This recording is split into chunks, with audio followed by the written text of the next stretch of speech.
Okay.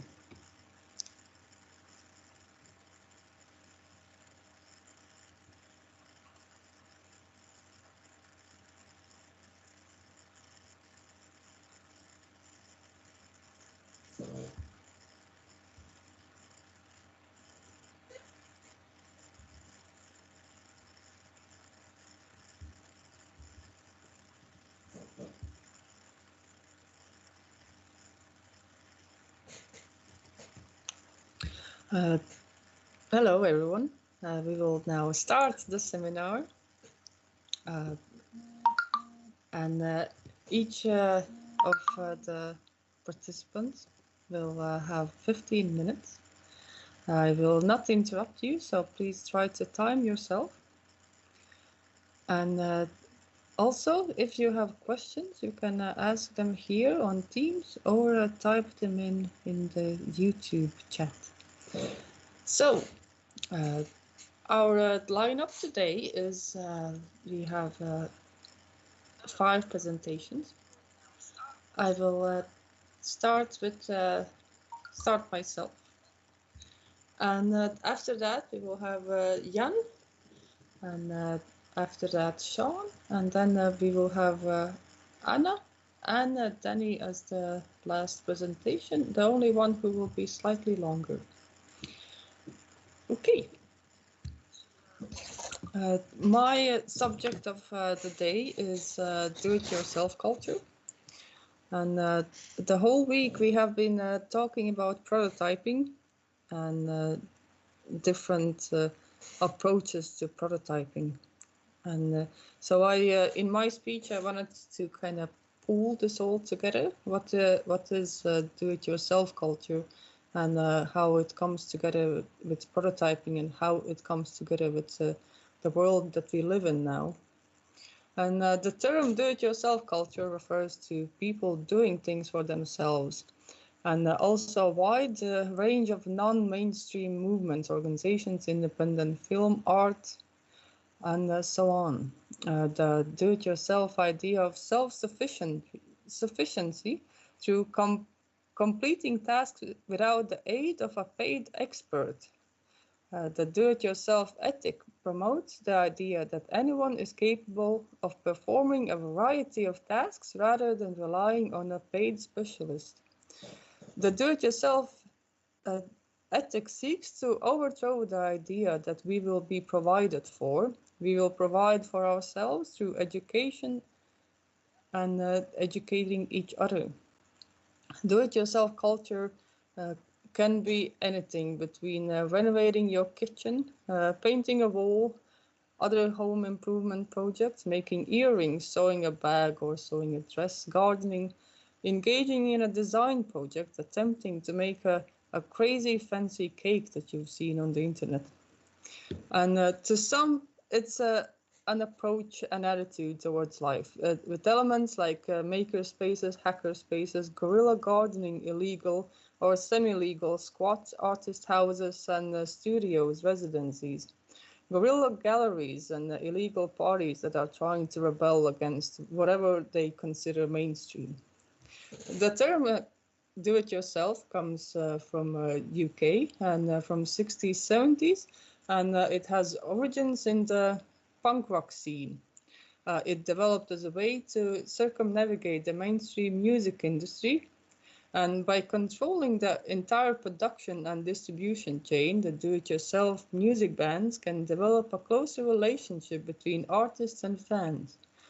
For example, do-it-yourself films or guerrilla filmmaking is a form of independent filmmaking characterized by low-budget skeleton crews and simple props using whatever is available. And the movement for do-it-yourself projects and the movements can be very different. For some, it's also a way to save money, so the opposite of a lifestyle choice. So movements like not buying project is focusing on reducing waste, saving money, bettering your local community. So the Buy Nothing project promotes idea that if you have something that is perfectly working and you don't need it, You can give it away, but not just sell it on the internet, but give it to someone in your local community who would need it. Food liberation movements or free food movements are focusing on collecting food that would otherwise go to waste. So at the end of the day, for a restaurant or a store, and then delivering it to people, organizations that would need them and that could use them. And part of do-it-yourself could be also craft magazines, WikiHow, do-it-yourself YouTubers that are using creativity on trying to promote this idea that everyone can be unique by, well, doing something by themselves. So using their creativity to be different. And do-it-yourself can also be seen as a political act with movements like iFixit and the Restart. People are insisting on their right to repair stuff instead of feeding the corporations by buying new products. And since April, there are also reports showing that a huge reason for people to start do-it-yourself projects now is boredom. And people are sitting at home, spending a lot more time at home than they would normally do. And there are some statistical data saying that people are now finishing a lot more do-it-yourself projects than before. And for people like me who live in a private house, the house is an ongoing do-it-yourself project. After about 10 years of living here, this October, I finally got windowsills for all my windows. And that's like this home improvement idea of do-it-yourself project is could be like a money-saving thing, could also be because of boredom. And as for me, it just I don't really feel comfortable hiring someone to do something so tiny like installing windowsills. And that's another reason for do-it-yourself projects since April now. It's sometimes just impossible to hire someone, even if you would want to. And an interesting idea about that came around a couple of years ago, that now we also have marketing strategies for do-it-yourself people. And in some strategies, they say that millennials are the biggest do-it-yourself generation. So this strategy aiming at millennials believes that people want to use their creativity to be involved with the products that they will be buying, for example, supplying pattern for their shoes and clothing. In this sense, it's a misconception that these people want to save money. While this might be true in some circumstances, overall, the majority of do-it-yourself inclined people take on do-it-yourself projects because they enjoy doing them. Research shows that millennials in general are more interested in experiences than in things. People who shop at specialized vegan and zero-waste stores, local farmers markets, who buy locally made jams and pickles, do so not only because they like the store's products or their environmentally friendly ethos. They shop there because it lets them showcase a part of their own identity. This principle is also heavily at work for do-it-yourself. Just like everyone else, people who want to do do-it-yourself projects have a drive to share their identity with the world, or at least with their social media connections. So to reach this market of millennials and do-it-yourself project makers, you should focus more on this identity question than on product features or cost. So tell a story, give the customer a personal connection, print your biography on your pickle jar, and then you'll be able to get twice the money. So the consumer concerned about the environment does not directly translate into purchase of environmentally friendly products. Research says that 46% of consumers are more inclined to buy a product if it's eco-friendly, but 60% are unwilling to pay more money for that eco-friendly product. So, for example, a study shows that Spanish consumers were willing to pay between 22 and 37% more for green products, but Japanese consumers were only willing to pay 8 to 22% more for green products. So that means that while we want to change, while we are saying to each other and to ourselves that we want to be greener, we want to make do-it-yourself products, we want to shop locally. In reality, we are not actually willing to pay more money for green products, and especially it's interesting to see the statistics that in America and Europe, people are less willing to pay extra for sustainable products as opposed to lower income countries. Why? I don't know. And the green product will cost more because getting raw materials that are made in a sustainable way and manufactured by a company that is well, eco-friendly, and to get this material, well, this product to be shipped to you in some kind of sustainable way, that it all just costs a lot more than the alternatives, such as mass-produced products. And also, there's that economy of scale, that the demand for green products remains low, so the price remains high. More demand would mean more products and lower unit price per cost. So in this situation that we live now, it's very nice to be green, but we should also be wary of this marketing strategy that will try to sell you green products or just tell you that they are green.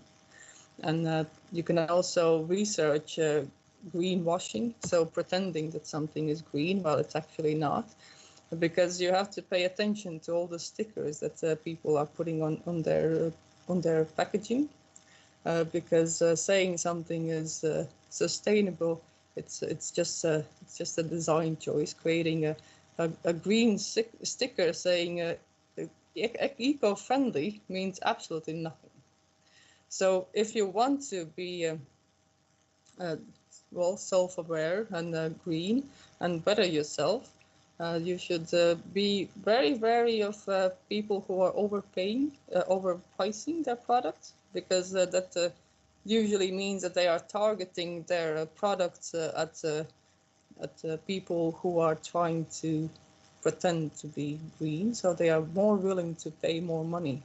And I would just recommend going shopping to your local farmers market and make friends with the farmers and just support your local community instead of your local chain vegan zero waste store. So true sustainability over greenwashing, and be aware of this fact that people are now creating marketing strategies like that. So that's my message for the day. And we will now move on to our next presenter. Well, unless someone has a question. I have a question. How long time ago you realized that that your culture is like very, when it came in your life, doing things for yourself? Well, that's another motivation for do-it-yourselfers. It's to take control over your life. And in my situation, I started with food and with gardening. And for me, growing my own food, making my own food was just this feeling that I can control at least some parts of my life. And Well, I became a vegetarian since very early childhood, and I think this do-it-yourself, this idea that I want to be in control has always been there. Okay, thank you. Sounds very cool. Thank you. If there are no other questions, we will move on to our next presenter. Jan, are you ready? I'm ready. I'm starting the timer to not overuse my time. I will now spotlight you. Oh, I'm spotlighted. Whatever that means. Good. So hello, my name is Jan. And because I speak about prototyping in my practice, maybe I should say something about my practice and myself. I'm an artist, I'm a researcher, and currently I am enrolled in a PhD study at the Vilnius Art Academy in Lithuania. And I will speak about scaling up prototyping, because prototypes are nice, they're small, they are proof of concept, they encourage us to move on, which is, I think, what we are going for as artists, to keep on going. And bridging that gap between the actual, let's say, art piece that you want to do and the prototype can be daunting, frustrating, but it's also, you can get a lot of it. So I'm going to show you an example of a work from 2019 that kind of failed while live on stage, like in the exhibition hall, but I wouldn't consider that as a failure, to be honest, because when it's about research, and I think that what art for me is about, because I'm not interested in producing a product, I'm not a producer, you know, so for me it's about gaining an experience to go on. So again, like prototyping. So I will show now 2 videos. Now you can see here everything. So this is a prototype. I don't know if you're familiar with those things. It's a fancy smoothie company in Germany. I don't know if they're greenwashing, but they are quite pricey. They are quite good. But the thing is, you know, they are perfect for working with them, because darn machine. They have a good size. They fit in an autoclave. You can close them and you can build very quick prototypes with them. So here you see these smoothie things. You see some silicone tubing. It's super easy to sterilize. There you can see them. It's really, really easy. So I use those. I don't see anything. That's bad. I don't see anything. Somebody else not seeing anything. I see everything. I also see everything. Oh, lucky. I'll log off and come back on. Sorry. No problem. Shall we wait for you? Oh, she's gone. No, it's okay. Go ahead. Go ahead. Okay. So you see here now these fancy smoothie glasses, these jars, and you see a hemostat lying there. So it's about the size of your hand or something. I think it's like 250 milliliters, and some silicone tubing and some glass, and this actually goes to a aquarium pump, a standard aquarium pump. And what you can see here, you see these small bubbles forming. So this is actually a fungus in liquid culture, and through the agitation of the water, it forms, well, at some points it forms spheres. And it's like it's forming all kind of bodies. So this is a quick prototype for, now we go to the bigger video, to the actually exhibition piece that was on exhibition in 2019 in the Mo Museum in Vilnius, Lithuania.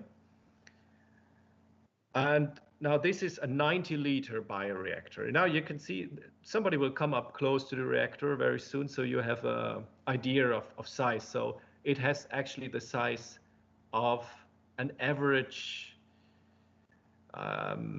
if there's something like average, of an average 185 male person. I'm not 185 and I don't weigh 90 kilos.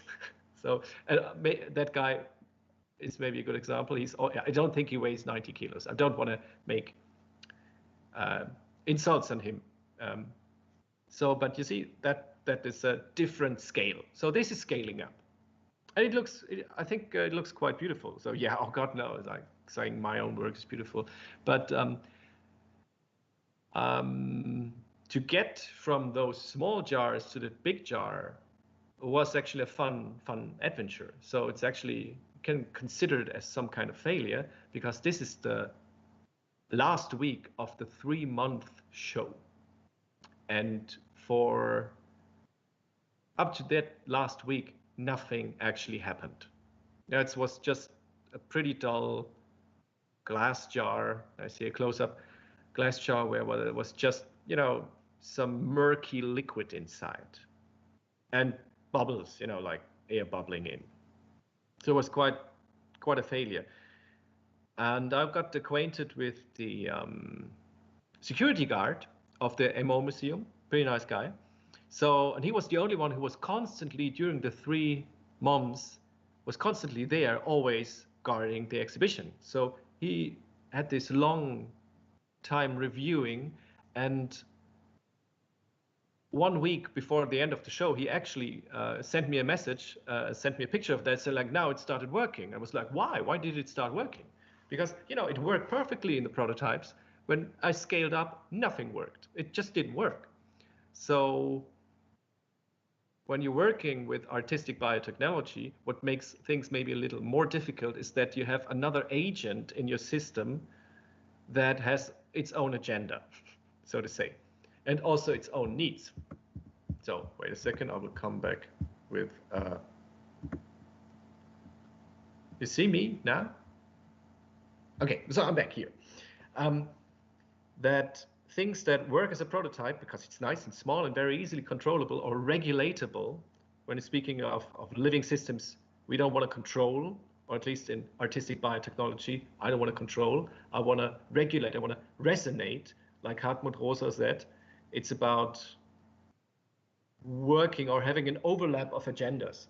And in this case, it was very interesting. So it was actually research on exhibit. I learned a lot from it. So it was less about producing a very beautiful large artwork for people to gain experiences, that hence the size, you know, it's like, so it has to, when I have a prototype, it's always nice and small, but it has to relate to our body in space. And we are rather large animals. So things have to be human sized so we can engage with them maybe more easily. That's at least my hypothesis. To come back to security guard, he told me, or at least like we investigated together, that over the weekend at the MO Museum, there was a failure in the air conditioning system. And the temperature that was always kept like around 23 degrees or 21 degrees kept rising. Because it was a weekend, nobody actually cared, because funny enough, the MO Museum is actually open on Mondays, but it closes on Sundays, which is, art museums don't do it that normally, I guess. Yeah. So the heat in the reactor rose to like something around 30 degrees Celsius. And then when the air conditioning was repaired, it started lowering itself. So there was a temperature difference, a temperature shock, and that actually coaxed the fungus, in this case Armillaria, it's a non-disclosed member of the Armillaria genus, to actually form that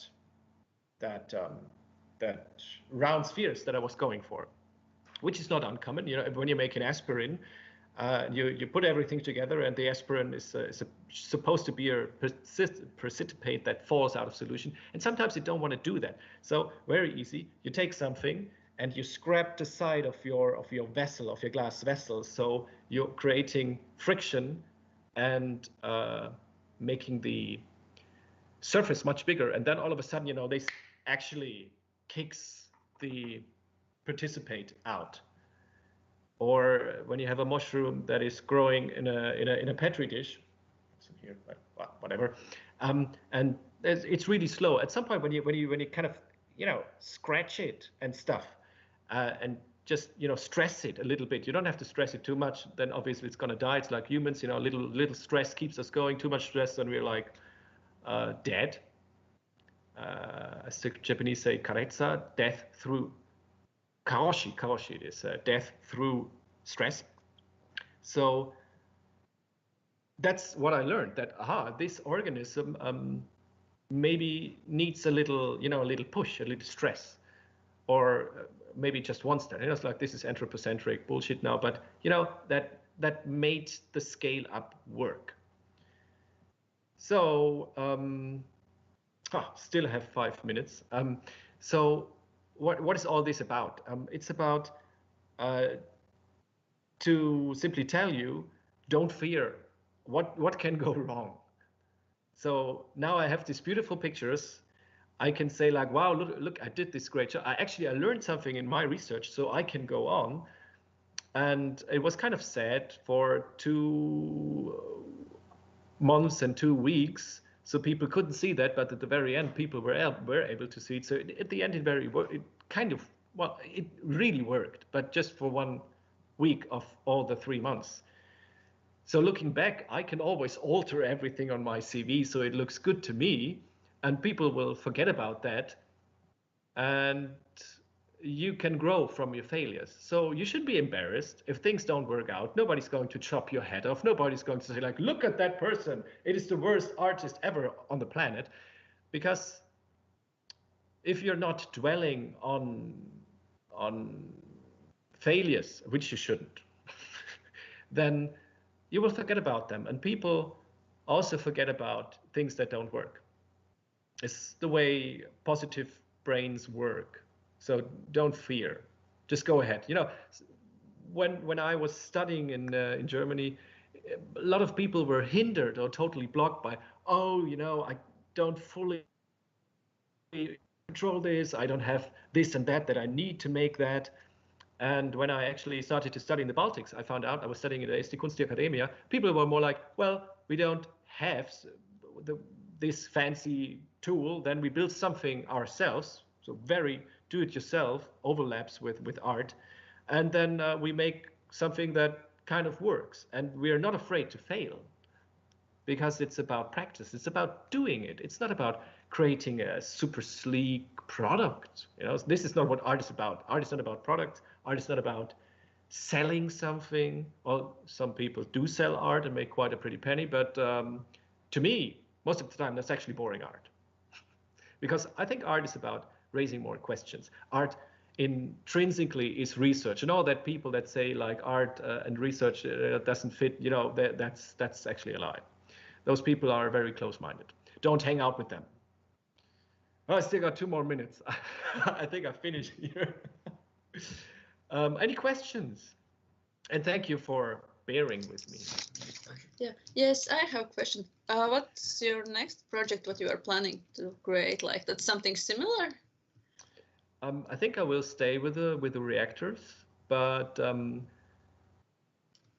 current project, which is also my PhD project, is I have a hypothesis that because we humans are too immersed in the human concept that we are special and we are outside of the nature, which is a very problematic concept. So we are like in our own world. We are the human world, and there's the nature world, and we have to control the nature so it works better for us. And I think this is hindering us from really participating. So, you know, there's cheese and chocolate and miso and beer and all kinds of ferments, and they're pretty, it's pretty fashionable to do fermentation now, and it has spurred this very questionable practice that is also called bioart. So that's why I'm doing artistic biotechnology, because bioart I think is very very unprecise. Actually Joseph Beuys to me is bioart, when he's carrying around the dead rabbit, the cadaver of a rabbit, and showing it the exhibition. That's kind of bioart to me.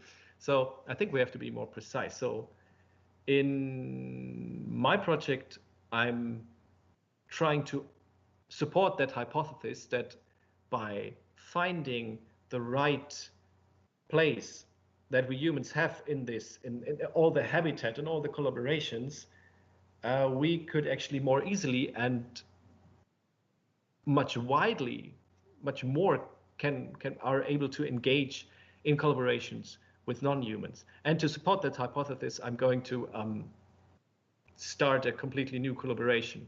So something like cheese, but not with milk and not with Penicillium roqueforti or something. It's like something I don't know about yet. So that's why I'm currently researching on miso and cheese making and interviewing. I'm in Switzerland right now doing field work. So this is Switzerland. Yeah, not much to see right now in the indoors. And trying to learn a lot and get the mindset of people that are working in this, I would call in this long-running practices of collaboration. So to question them and to get a mindset of what is their view of the microorganisms, the non-humans agents they are collaborating with, to come up with something new. So currently, that's it. No new art piece, lots of research.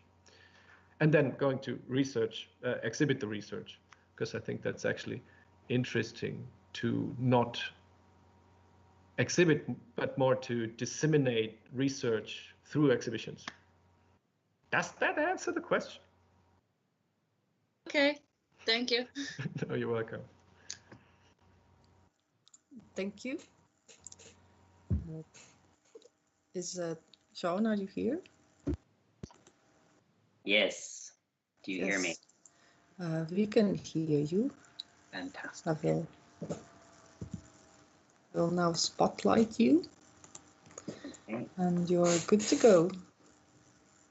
All right, I'll just share my PowerPoint here.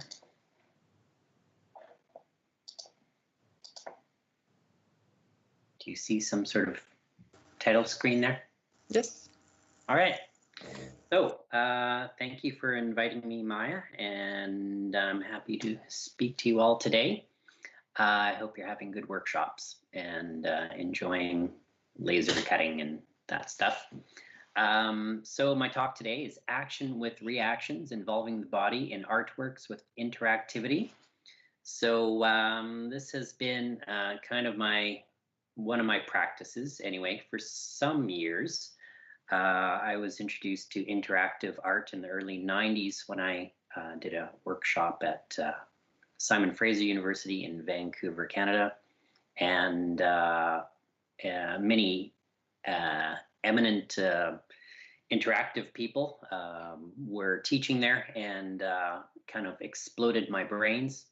And so then I decided, well, this seems like a pretty interesting sort of area of research and art creating, and I'm quite kind of a tinkering kind of fellow. So it kind of suited what I wanted to be doing. So I have, pardon me, I sort of work in a couple of areas. The first I'm going to talk about is dance, and then if I have enough minutes left, I'll talk about installation art. So I've done quite a number of contemporary dance pieces with dance companies in Canada and in Estonia, where I'm located right now. I'm in Viljandi, Estonia. And in these pieces, there's a few different sort of strategies I have for getting, data out of the movement of the dancers and doing something with it. And since some of you know, I'm sure some of my students I taught in the earlier in the year are out there somewhere, and I've had some emails about this, so we'll talk about this topic for sure. So camera vision systems is one of the ways I've worked with contemporary dance pieces using XY location with a camera hanging from the ceiling, and with usually with a grid marked out in the sort of frame of the video, and then having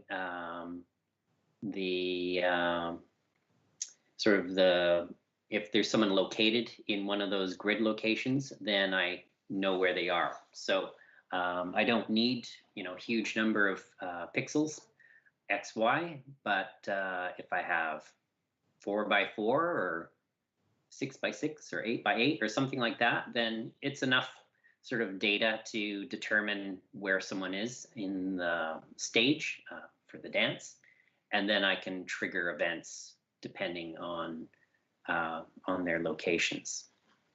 So and it mostly works most of the time. You do have to pay a lot of attention to lighting when you're setting up your dance performance, and getting a camera that you can run long enough to the stage, above the stage, from wherever they're going to locate you for your technical setup.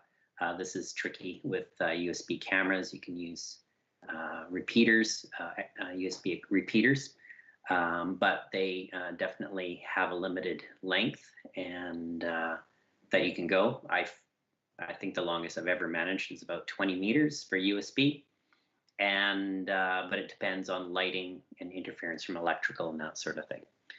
So so this mostly works. And then another camera vision sort of strategy is the amount of change between frames.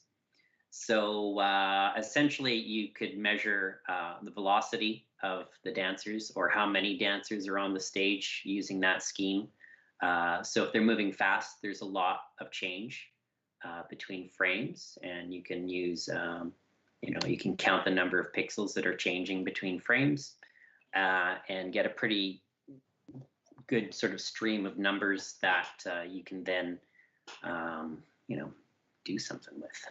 So, so that one works pretty well too with the dancers.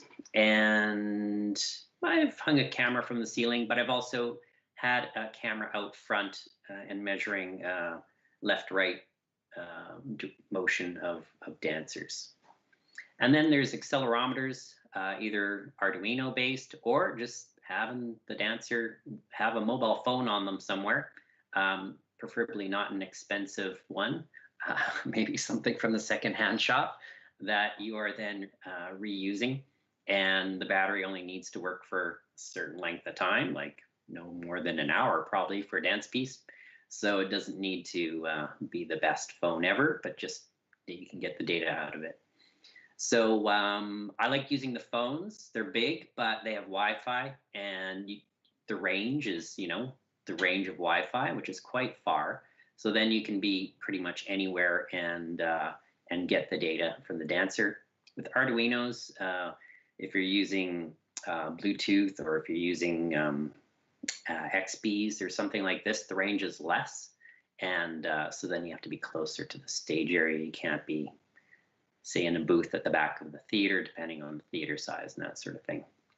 So with accelerometers, I place them on the heads of the dancers, in their hair. So hopefully they're not bald or with really short hair. Hopefully they have a good healthy head of hair, and we can hide the little mini Arduino in there, and we can get some measurement from that, or on the limbs, so legs or arms, and this kind of thing. So and depends. Some things work better than others for different projects you're working on. Sometimes it's what the dancers are comfortable wearing. So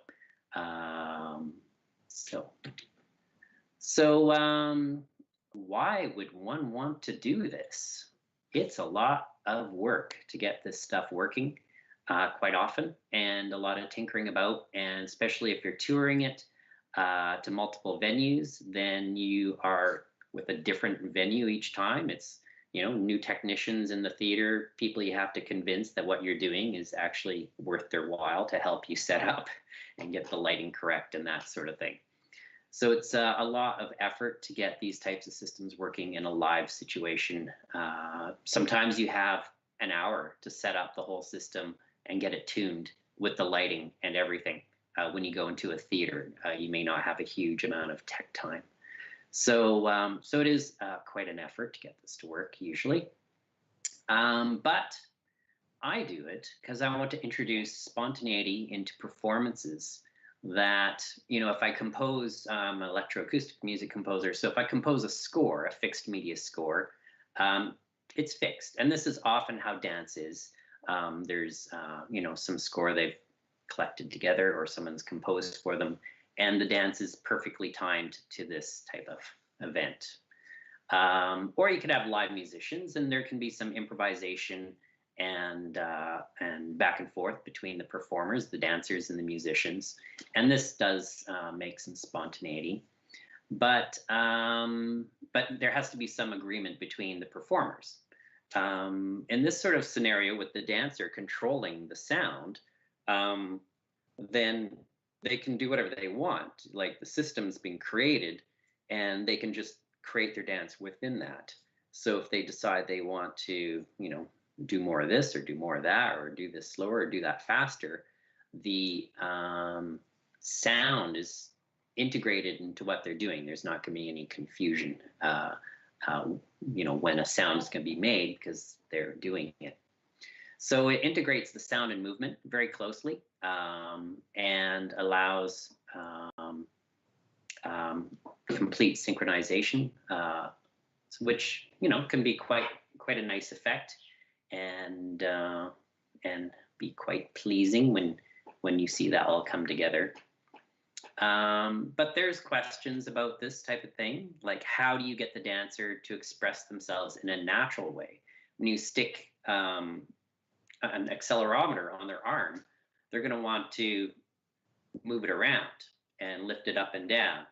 And it's like, well, that might be an interesting dance move for 5 or 6 seconds, but for a 30 or 40-minute dance piece, probably that's going to look weird.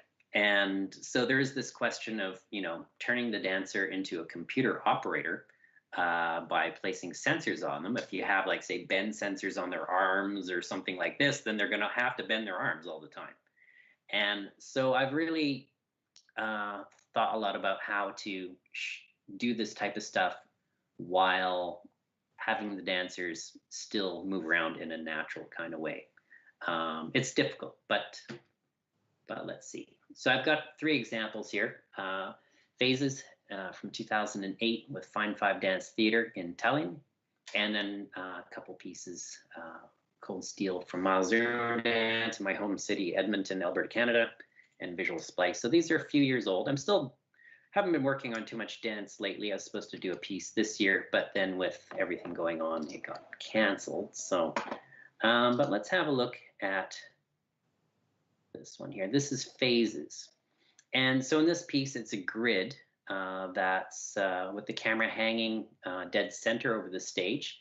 And so the dancers have rehearsed a lot with this. And these 2 are actually former students of mine. So they worked a lot with interaction and created some of their own works. And so they really understood what was going on with the system.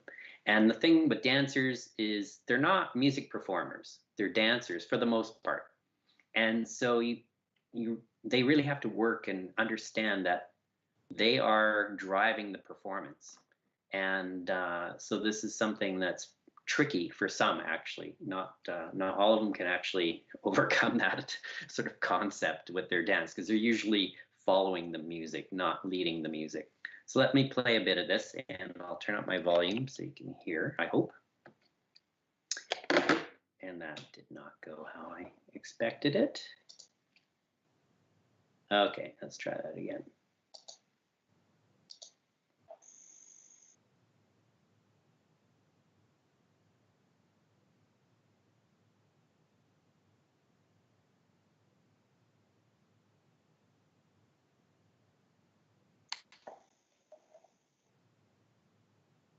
So right now they are moving between zones. I created areas between the zones.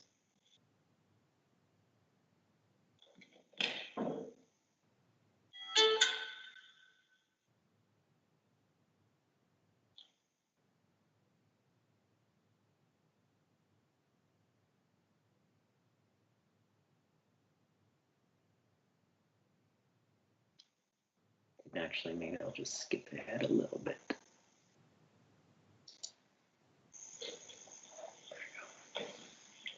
Ranging from shower gels and exfoliating scrubs to bodybuilding lotions to give life to her fine hair. Her makeup...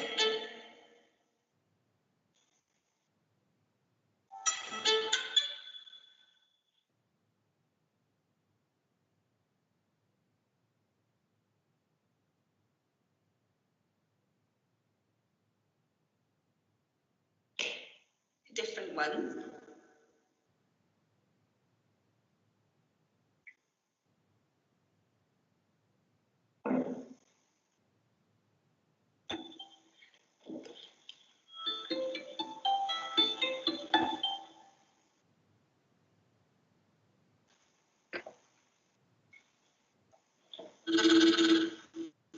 Scrubs.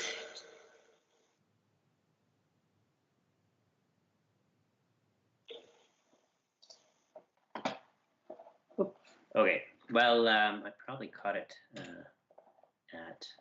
skip ahead a bit, just give a better example.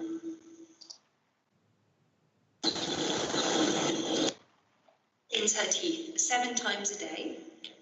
Here's a tube of... When your girlfriend's temperature is rising, this amazing device can answer all of your questions. These panties can give you her location. Anyway, so you can see how they cross certain zones and it triggers when they're there. And they do spend some time in certain spots more than others. And I just started at the wrong spot there, I think. But you get the idea where they're moving around and triggering different events. So the next piece is, I believe it was this one called Steel. And again, I better find a spot here where there's actual sound. But so this one was using a scheme where it was measuring the amount of change between frames. So the camera is mounted out front, and then the dancer is wearing white gloves, and there was a very strong black light shining on the dancer, like a 500-watt bulb.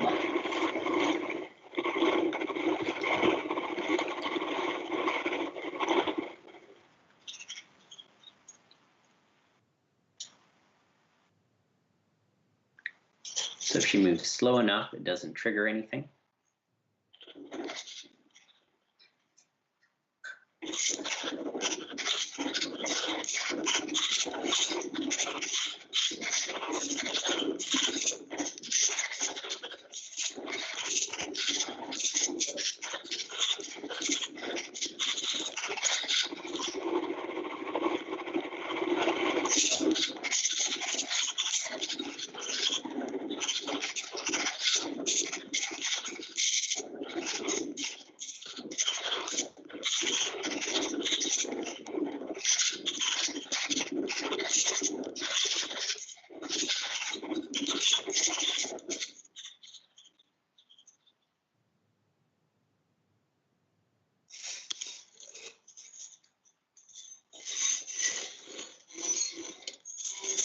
So you get kind of the idea there.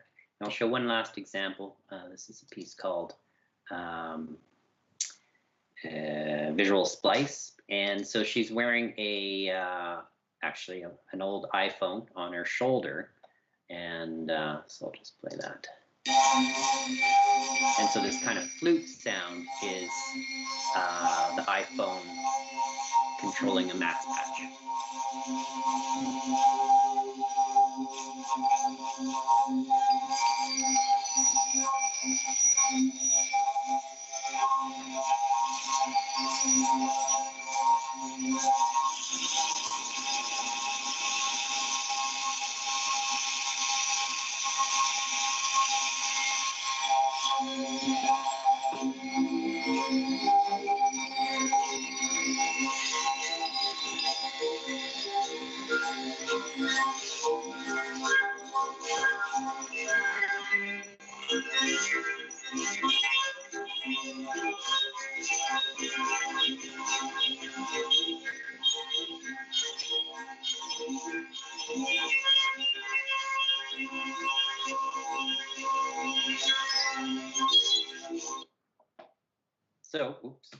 So that was that example, and I guess I'm out of time. So so thank you.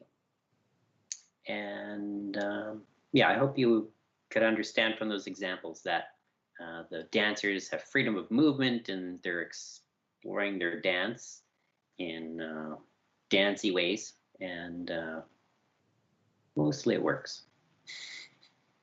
Thanks. Do we have questions? Are you a dancer yourself? That is a very good question. When you hang out with dancers long enough, you then are expected to dance. So there's been a number of occasions when I have had to do movement. And I actually have done artist residency, like at the Banff Center for the Arts, in the dance program. So I have done some movement now, and occasionally you get put into the limelight as a movement person, even though I'm the one making the music. So I don't know. I wouldn't say I'm a dancer, but sometimes I dance. Okay, thank you. Mm-hmm. We can move on to our next presenter, Anna. And Hello. I will now spotlight you. Hello. I'll go to Teams to appreciate myself.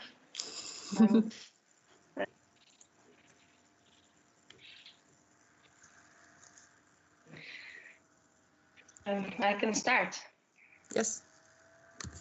Thank you for letting me speak about a project where MP Lab is involved. We are not bullies. It's, as you can understand from the title, it's a socially active project, and it's be ready. It's not a fine arts project. It's applied arts. So for this reason, it is a bit of do-it-yourself or do-it-first-time thing for us as a team of MP Lab, Art Research Lab, Liepaja University. And quickly, I will share my screen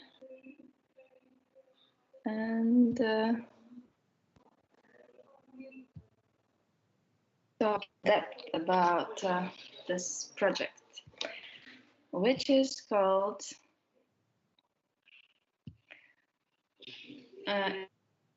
named Virtual Reality as a Tool for Countering Bullying Amongst Youth. In 2018, we got invited by Croatian psychologists to be the artistic part in this strategic collaboration between social workers and artists to develop a virtual reality video app, a little bit gamified experience to use in schools and social work with children to fight bullying.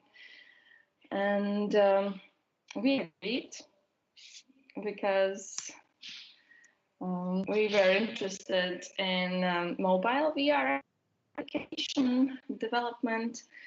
And so for the last 2 years, we are involved in this collaboration between Smile of the Child, which is bigger than UNICEF, child rights support organization in Greece, Sirius from Croatia, and spectrum from Romania. And so we have this Balkan alliance in the project. And these are back in the days when international travel was allowed and we could have real in live partners meetings. So here you can see our small team and all of the psychologists. Yeah, MP Lab had already been interested in virtual reality for 2 years prior to that. So we were quite not very sure, but we thought we can do this. Yeah, so we agreed to take part in the project because it felt very needed, as Latvia is #1 among European countries in child bullying among youth for already second term when the survey is done. And there are not so many initiatives that would fight the problem actually among Latvia. Just recently there is also in last year or two, there is this hashtag social movement, Don't Be Silent, that tries to fight bullying in Latvia, which is a very, very common problem in schools and social life of the youth. I remember at my school, in my childhood, it was also a big problem, and not only between children, but also children were bullying the teachers in school. There was an incident when a guy threw a chair at one of the teachers, and in my class there was people were throwing food at the teachers. So bullying is a problem in Latvia, and it is also a problem in Romania, and of course in other countries, but not so big. For example, Croatia was interesting to collaborate with because they have actually the good statistics and something they do better in the education system, that the bullying is not so big in the country.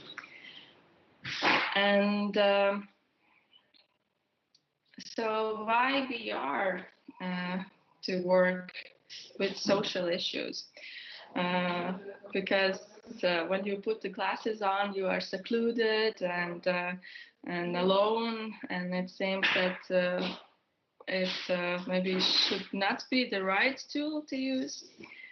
But as this tool, it has the ability to show different perspective, really to put the viewer in this different position and to see world a little bit differently. So we thought to try out this virtual reality as a tool to show children how do victims feel in bullying and how actually the bully sees world and what happens in bully's life prior to children bullying, and actually, and also it's a tool to use to showcase really easily and very quickly the better behavior, how a person should act when they see bullying and to stop it. During the project, we actually worked a lot. It's a very extensive project where every party provides some intellectual output.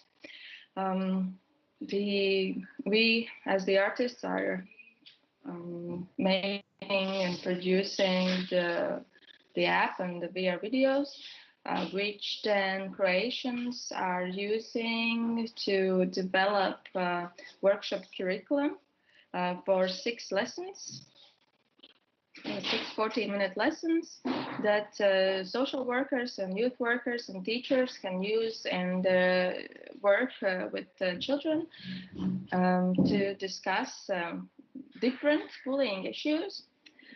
And a Romanian institution has developed very interesting training material, informational material about what is bullying, because especially in Latvia, it is actually not a clear knowledge what bullying is. It's often said that it's just a joke.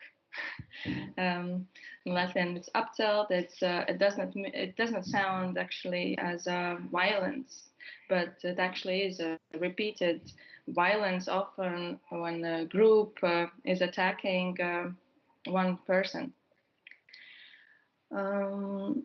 And the Greek team has developed our marketing plan, which I am now executing also. And prior to when we developed the actual product, we developed research about the current situation in anti-bullying activities in Latvia, Greece, Croatia, Romania, the participant countries, and also in Europe. And Greek team really compared to the statistics and interviewed people and did inquiries of children. How do they see this problem? Is it important or not? And also we inquired them about different methodologies and what they like and do not like to use in schools and youth work. And this is one example of one answer of the youth inquiry. And this is a generalized outcome of the inquiries, which shows that actually 1/5 of children have never encountered bullying, or they don't recognize bullying in their lives. But others, and the bigger part of them, encounter bullying quite often.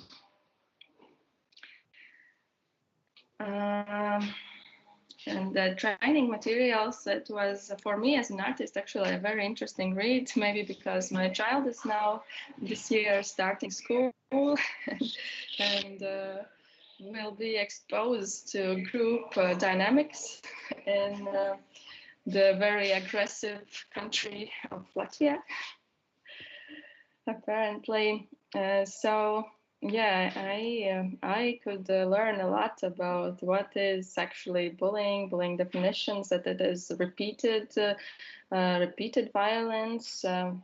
It can be small acts, but when it's actually haunting the child for all the year, basically, it really can damage the psycho-emotional well-being of the child. And now with the internet and mobile devices, bullying, forms of bullying like cyberbullying can actually haunt a child even after the school ends, and even when they leave the actual physical group of the children that bully him or her, the bullying can still continue in their homes via these mobile communication devices.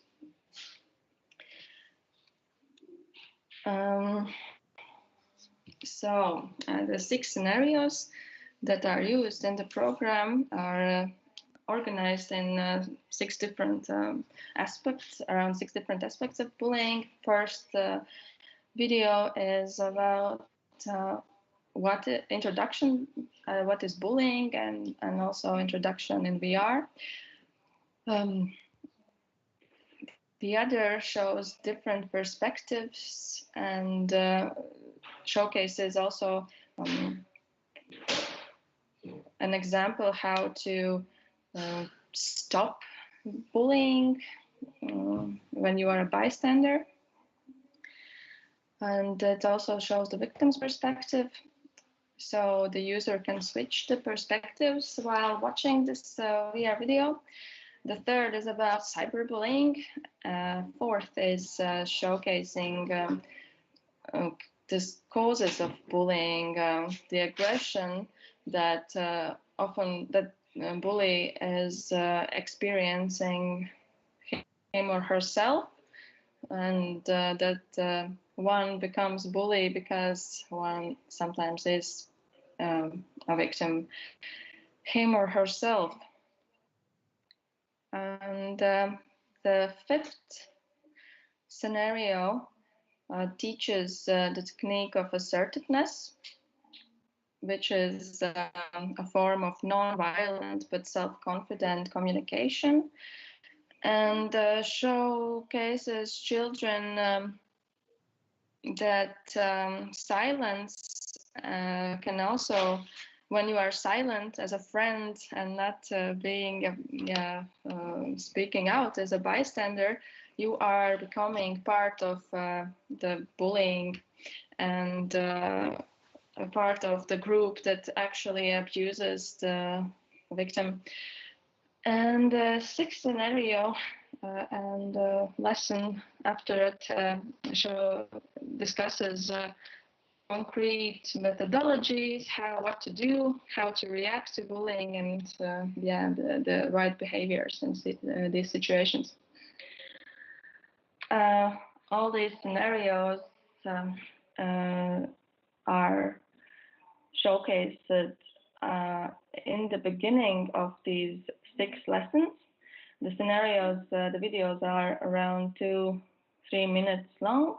And after watching the VR videos, children are discussing showcase problems with their teachers and youth workers.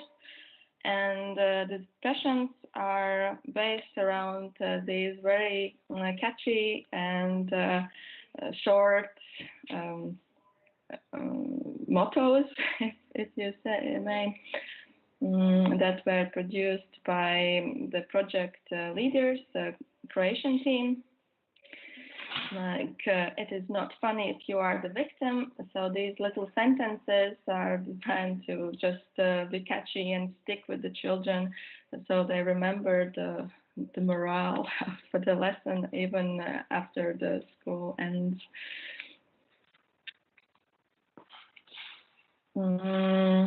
So here we are at the point where where the pandemic started, as the project should have ended in summer, but just when we wanted to pilot it and really work with children, the pandemic started. All the schools were closed down.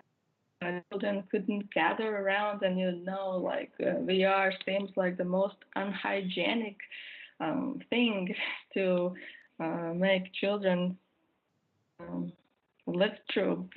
So project is currently on hold, and it is prolonged. It waits just for really application in schools in real life. But Croatian team has tested some of the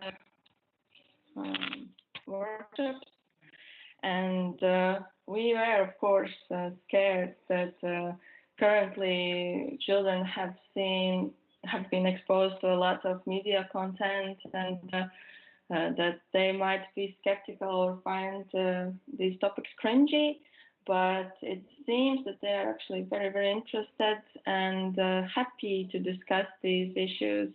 And they like actually the VR videos, and they find engaging the technology.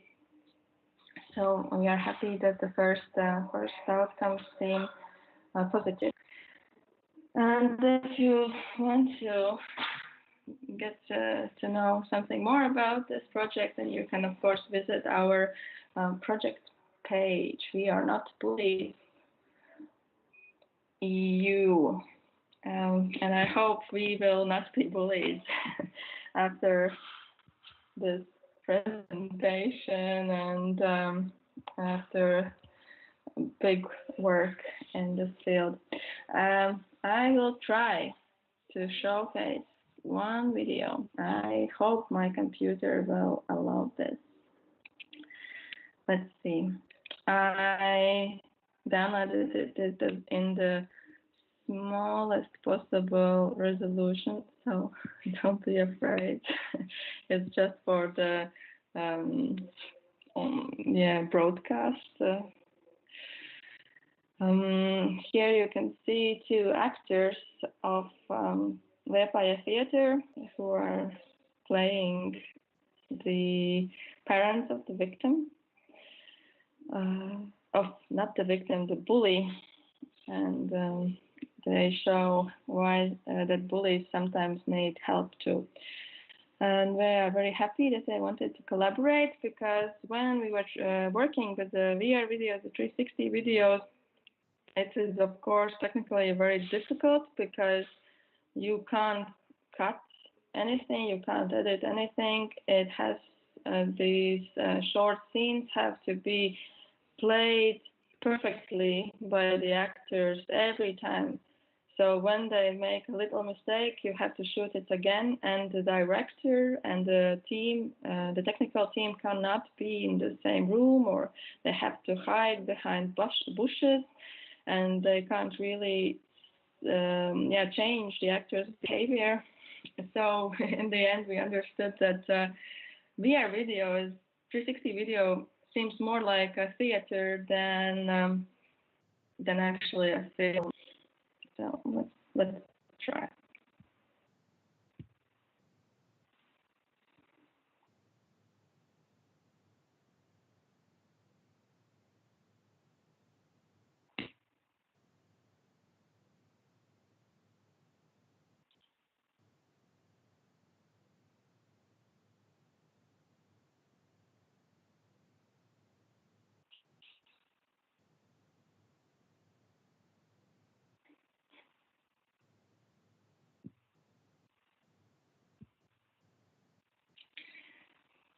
So, about the language, it is a European project. So this is just working material, so we all could understand what's happening in the scenes. And but the actual app is in 5 of the European languages: in Romanian, Croatian, Hungarian, Greek, and Latvian. Not in English. Thank you for your attention, and I will be waiting for questions if there are any. Questions? I have a question. Yeah, I think cyberbullying became worse, like since there's like more technologies, and has it become like less an issue during COVID when people are not interacting so much in real life? But isn't cyberbullying also less an issue in the internet as well, because people has like less like real life communication? I don't know. I don't know if you understand my question, but I understand, but we don't have this data because that research was done in 2018, quite before the when we did not know what will happen. Actually, the proportions, as I understand from the desk research, the statistics, the proportions of like cyberbullying and physical violence don't change that much. And often when children are bullied in one way, they are also often bullied in other ways. About cyberbullying, it's just a thing that it can happen also between people who don't even know you. It seems that it should be like taken less personal when you get insults from a stranger on internet, but it seems that actually it hurts just as much, like what we understood from the inquiries of children and the interviews. And the also bad thing, I don't know, bad thing, maybe good thing about cyberbullying, that everything is recorded, and that there are proofs. So, and a big part of cyberbullying is actually sexual. There are often photos leaked, and also fake information about attacking person's identity and reputation, and this can very rapidly become a very criminal act because minors, even if you are minor and share pornographic imagery of minor, you can get into very big trouble. But another issue about cyberbullying is that it often happens in closed groups, and thus the adults and people from outside of the groups often, like, it's very hard to actually discover this when bullying is happening, because if you are not part of the medium, the communication group, then you just don't know if it's happening or not. Whereas if it's happening in real life, like physical abuse, there are some signals that you can understand that there is this power imbalance and aggression happening, and people from outside can make some action to stop it.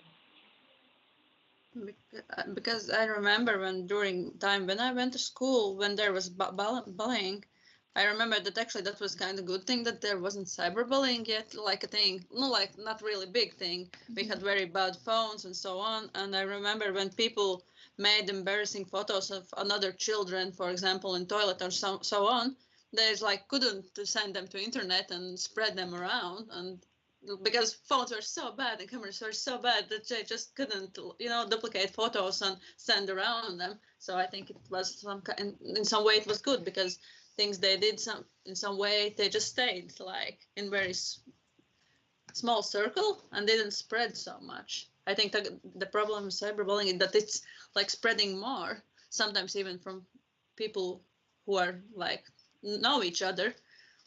This is so easy to share everything, but many years ago it wasn't the case, I think. Yeah, definitely. The spread of your personal information can be very rapid, and it has a term, it's called flaming, when there is this huge and rapid and big sharing of insulting information about people online.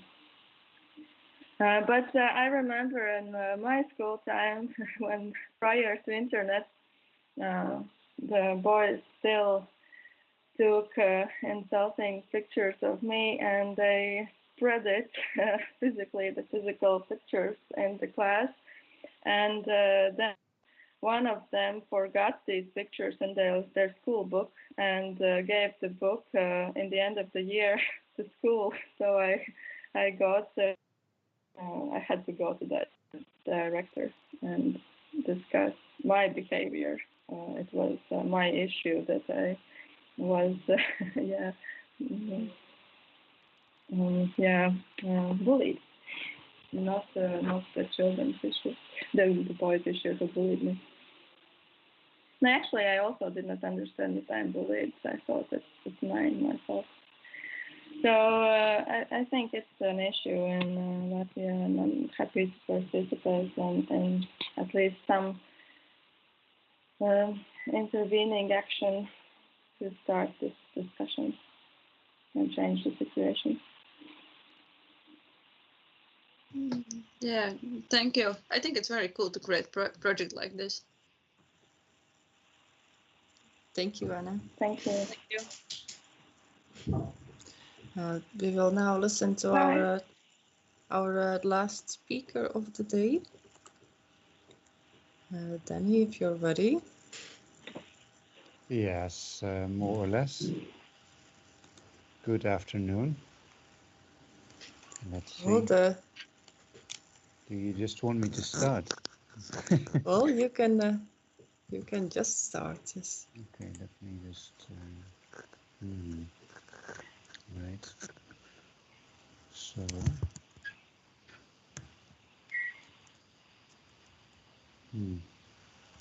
I'm starting. Yes. So here, bringing this device today, as you can see, it's my phone playing a video. It's standing on this tripod stand made of an old television antenna. It's the outcome of a workshop I organized recently. So what we see here is both something that comes at the very beginning of a long-lasting project that started in 2013, and something that comes somewhere in the present. What you see on this video here, and I'm just put it on the phone just for fun, but I will switch to desktop view now so I can just show you. Let me see if I can manage. Here we go.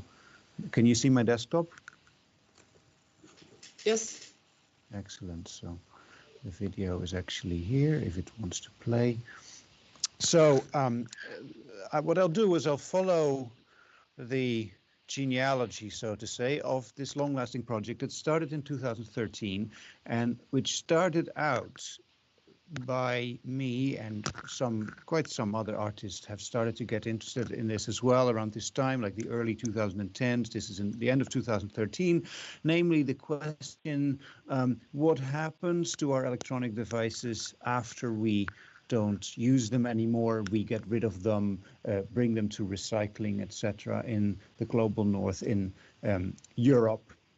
And the broader interest that I had in this question was the situation that in new media art and also media studies, there's long been an engagement with the cultural criticism of techno-culture or digital culture, but very little engagement with these issues of the cultural problematics of how devices are used and processed, etc., outside consumer society. So what I did is, and that is what you can see on this video here, I am together with Jilili Atiku, who's an artist from Lagos. I traveled to Lagos in Nigeria, and together with Jilili, we went around various places, and this here is kind of a storage.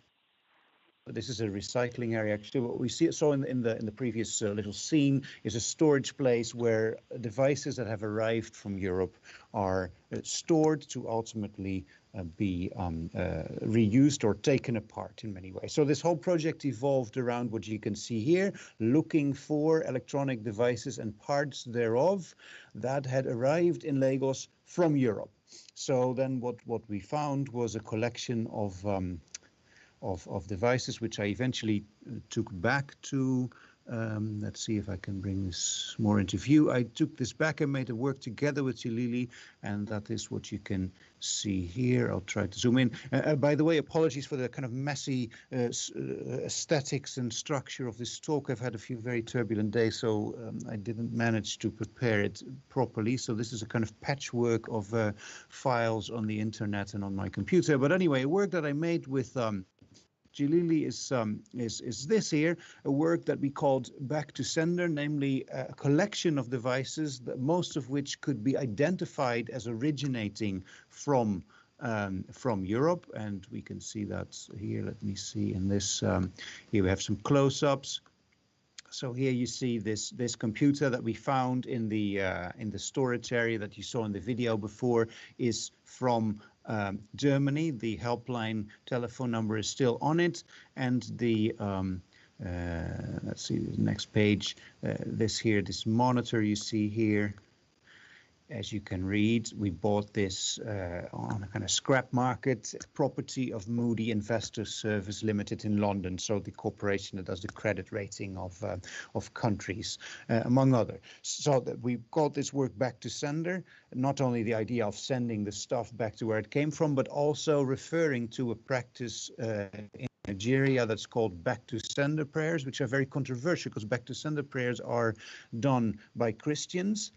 And what they do is you pray that the evil that's sent to you by somebody is sent back to them. So not very Christian idea. A lot of people argue within the church in Nigeria as well. But the reason why this back to sender prayer is there is because it is connected to pre-Christian religious practices in the Yoruba culture, namely the back to sender juju ritual, where you do the same thing. So this is kind of post-colonial fusion of these elements, and this became the title of the work. But the main reason why I'm showing you this is that I'm kind of tracing how this project evolved. And this starting point is very much around the idea of, okay, in Europe and in North America and Australia, etc., we send our electronic waste to Africa, and there it causes problems. So there was very much a focus on this. But then the project started to evolve from this maybe well-intended endeavor, but also something that's a bit simplistic and doesn't really look at the complexities of where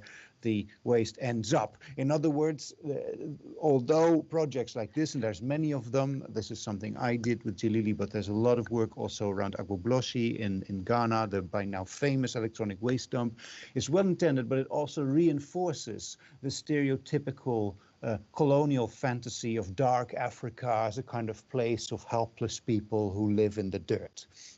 So, as I said, the project started to evolve, and the next thing I did after this was really an endeavor to start to get to forms of engaging with this electronic waste as a material substance. In other words, finding ways to experience digital devices that is different from the status quo of experience in consumer culture. In other words, in consumer culture, you've got the cloud.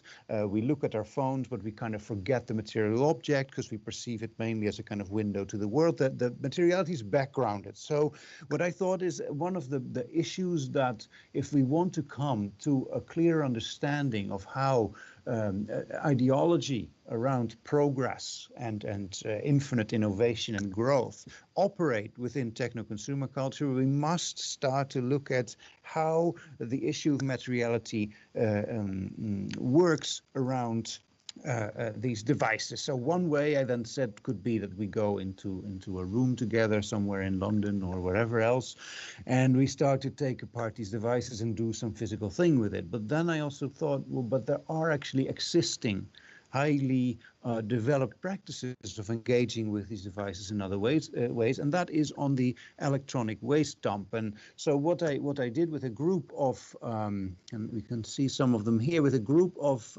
researchers and artists from Kenya, from Nigeria, from Hong Kong, and from various places in Europe.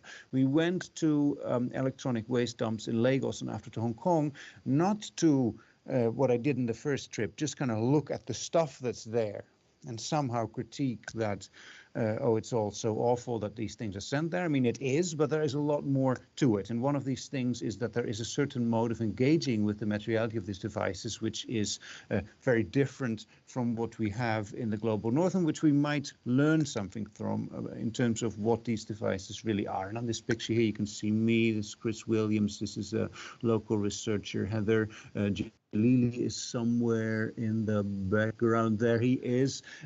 So we went with this group, and basically here we see some of the workers here, and we asked them, we actually hired some workers to basically teach us. This is two people from our group, and here I am, to teach us to perform these processes. So this is just a transport activity, but on another day, let me see, here it comes. I think there's two artists. So that also, but becomes clear if you spend more time on a dump like that, there's a lot of stuff going on there. It's not just people working in the dirt, so to say. That it's a very rich cultural and social environment where there's also leisure time, etc., etc. So here I am taking apart electronic waste bits. Here we are somewhere else looking at a recycling place. This is Chang, an artist originally from Taiwan who was also participating in the project. So anyway, we took part in this recycling activity, and the same we did in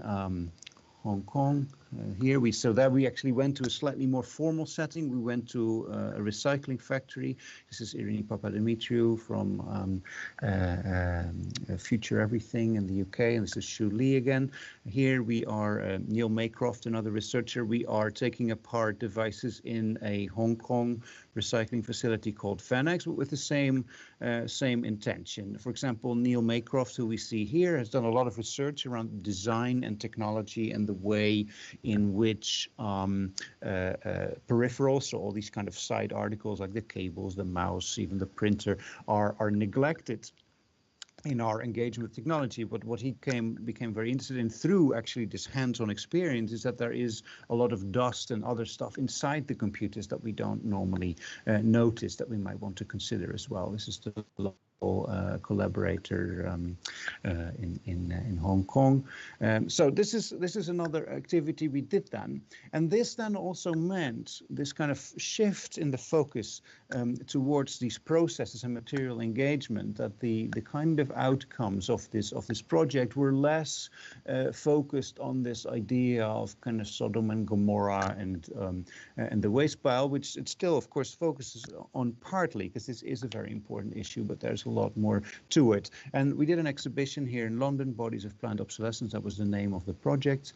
I'll show some of the things we had there. So this is something that really came out of these workshops. Rather than just focusing on the electronic waste artifacts, which are pretty much the same, it doesn't matter if you go to Hong Kong or to Nigeria or another place, there are differences in the methods of labor with them. So this device on the left, you might have recognized that on the photos before.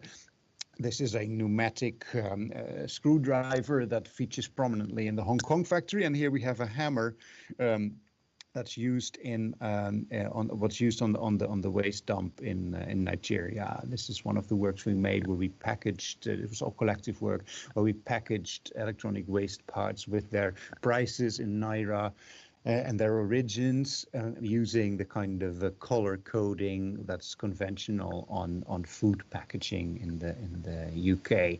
Here, this made together with Neil Maycroft. I did that together with him. We actually reinserted the dust and exhibited the obsolete motherboard with the dust on it to highlight that aspect. I won't go into all the details here. Oh, this though is quite significant. So again, here, instead of focusing on the electronic waste itself, this was very much about material interactions with that waste. This is my arm, and this work is called High Tech Wound.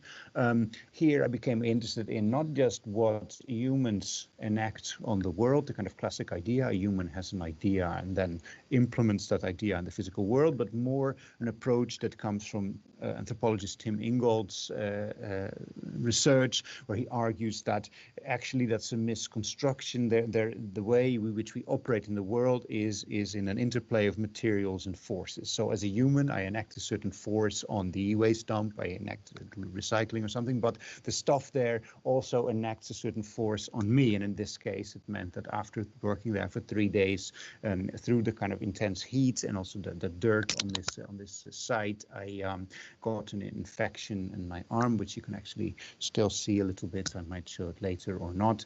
But anyway, so I'm just kind of giving you a talk through of this project and what I'm heading for. And I haven't told you this already, of course, but yet.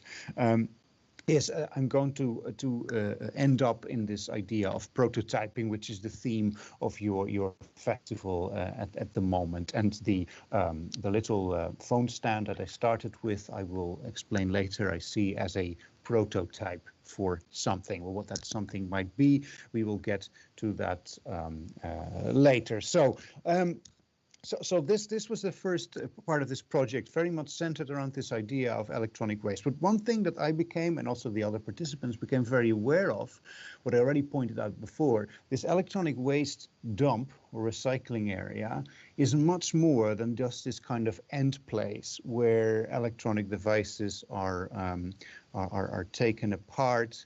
And let me just let me see, can I just go on the, okay, can you actually see me at the same time? I don't really know how this works. Can somebody tell me if that's the case? Yes, we see a small Oh, you version. see me as well. Okay, that's nice. And do you still see my screen now or not? Yes. Yes. Ah, you see everything. Yes. Okay, good. Yeah, so I'm not so much talking into nothing. So now you see yourself again. Apologies for that. I will go back to, this is something else. I will go here. Yes. So anyway, so this whole project very much evolved around electronic waste, what happens at this recycling area. But then what we became aware of is that actually there's a whole field of activities that are connected to the site. As I mentioned before already, there are kind of leisure activities taking place there, partly also with refurbished devices. So rather than this idea of, okay, the broken TV or the old TV ends up on a dump there, it's dismantled, and then the copper goes to China, for example, is melted down, you use it new raw material. A lot of the stuff that happens there as well is an old TV comes to the dump site, the recycling guys repair it, and subsequently place it in their own leisure area and use it to watch television. There's a lot of repair people who also come to the dump and take parts directly to fix old devices. And this is something that I became quite interested in because I started to look at how the repair cultures operate, first in Lagos, and then I ended up through some detours that I won't go into. I ended up in Nairobi in Kenya, and I started to really look in a detailed way into repair cultures in sub-Saharan Africa in this case, and specifically Kenya and East Africa. And I followed two repair guys, and I'll show you a little video to give you an introduction as to the things that I'm interested in here. Let's see. Can you hear the sound, by the way, just to check? Yes. Yes, I can. Okay, there we go.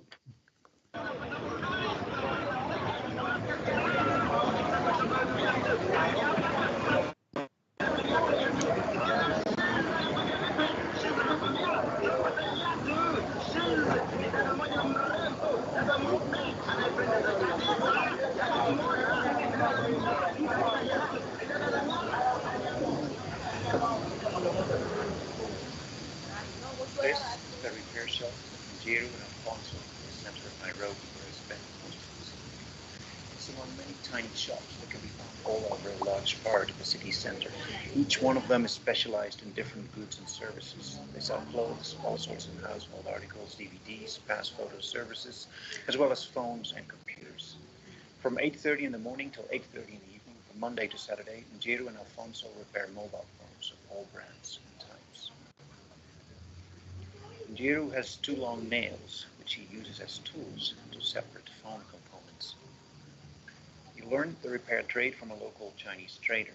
There's a Chinese community in Nairobi who are active both in importing new spare parts, as well as collecting broken motherboards from the shops, which are exported to China for recycling. The work at the shop ranges from cleaning the interior of phone displays, replacing connectors and other parts, to complete overhauls of dead phones and building working phones and tablets from parts of discarded devices. Most repairs are done on the spot immediately. Alongside, they also repair computer motherboards and card tracking systems every now and then.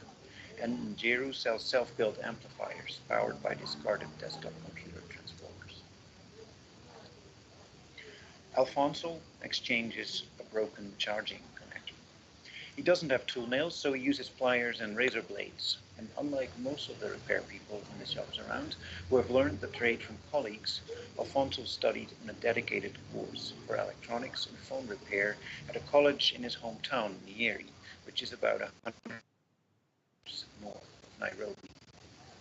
He came to Nairobi 2 years ago and opened the shop together with Jeru.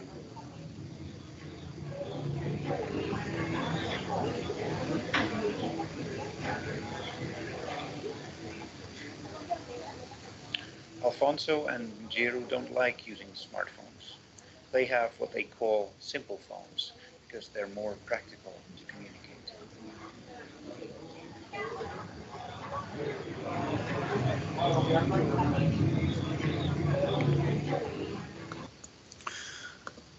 All right, so this short video gives some insights, but not all. I'll give you a little bit more context. It's something that I became very interested in here. What you can already see with Njeru, who has these long fingernails, and Alfonso, who uses slightly different techniques, is that what I found there with some of the repair people, and these two guys who became good friends of mine are good examples of this. They have a way of repairing and interacting with the devices, which is not entirely systematic and standardized as what I very often experience with the people who've repaired my phones in the Netherlands where I live. And one thing that happened, and I didn't document this, but I brought a phone.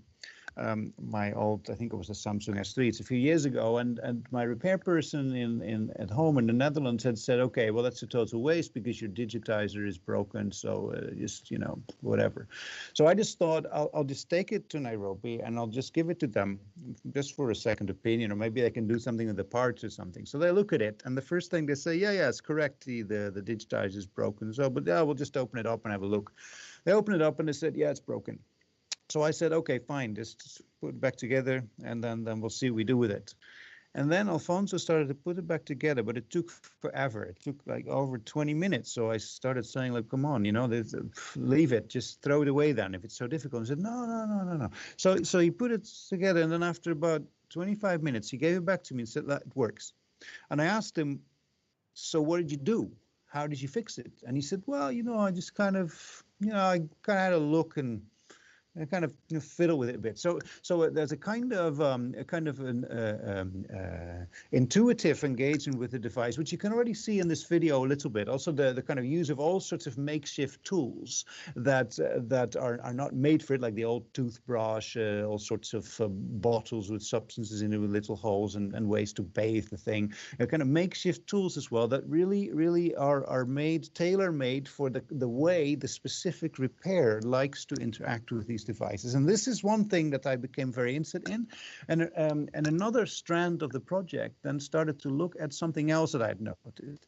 I got robbed in Nigeria, as it happens, a few times actually, but once I lost my phone and I had to buy a new phone. So this was quite in the beginning of the project, maybe in the second year or so. So I was sort of just corner of the street, somebody selling phones, little stall, and I saw a Nokia phone. And I asked the person, how much is this phone? Actually, let me see, maybe I have it. The picture is somewhere here, I think. Yeah, this one. So I asked, how much is this phone? And then the person said something equivalent of $5. So I thought, fine. But then I saw in the same stall that the person had a whole bunch of secondhand phones. And of course, in the gist of the whole project, I thought, well, I should buy a secondhand, you know, much better. Why would I need a new one, a silly Nokia? Anyway, so I asked the person, you know, how much is this one, a 3210 or something? And he said, yes, $20. So I thought, I mean, he's bullshitting me. He just noticed that I really want to have a secondhand phone, so he's asking an outrageous price. So I tried to haggle a bit, and he said, no, it's $20. So I thought, screw it, but ridiculous. I'll just buy the new one, and that's the one you see here. Got a little bit old along the way, but that's the one. And I switched it on. It's a brand new phone, Nokia. But right from the start, it didn't actually work properly. The loudspeaker was not attached well in the interior or something like that. And then I started asking around about this, and I found out that the price of that secondhand Nokia, that was maybe 15 years old at the time, really was $20. And the price of this device really is $5. So I became aware of something quite interesting, because this was a brand new Nokia made in Malaysia. That was sold for only $5, and people could buy this. But alongside, there was a secondhand phone that was made in Finland. But the reason why it was $20 is that it was a much better phone, because that was a phone that once cost $500. So what I became aware of then, hey, something seems to be changing here. The kind of classic or traditional dynamic of secondhand devices being imported from Europe or other parts in the global north and being used secondhand is being replaced by low-cost devices that have specifically been created or produced for the sub-Sahara African market. And this device here is maybe quite common. I'm not sure, you might be able to buy one of these super cheap Nokias in Europe as well. But if we look, for example, at, let me see if I can Google it, this phone here. Oh. All right. Oh, that's interesting. What I'll get the mobile phone shop in my town. Hey, this is funny. It doesn't even find this phone. Let me do a better effort. I'm sorry. Oh, there it is. Yes. So the phones you see here, these are phones that you hardly ever see. I mean, sometimes you see them in Europe, I think, but they've been taken from somewhere in Africa mostly. These devices, they're called army phones. People call them army phones because they also play with that image, right? They got green, they get in a box with a camouflage pattern. But the main point is that this is a battery with a 1-month battery life. It has a 10,000 milliampere battery. It has a power socket, a USB power socket in the back.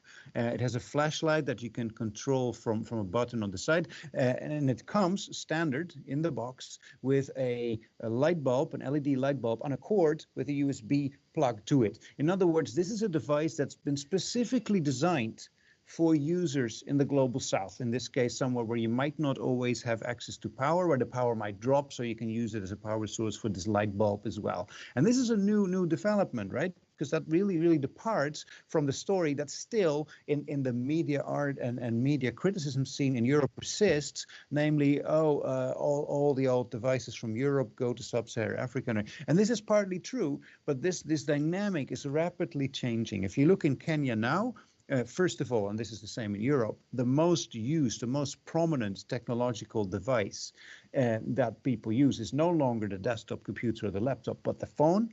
And secondly, these phones, there's almost no second-hand phones for sale, because you have got, and then you've got the special like own brands. Like in Kenya, you have Infinix phones. I've never seen these in Europe, but Infinix, you see them. Oh, this is a Huawei actually. Here, Infinix, but they look really similar, right?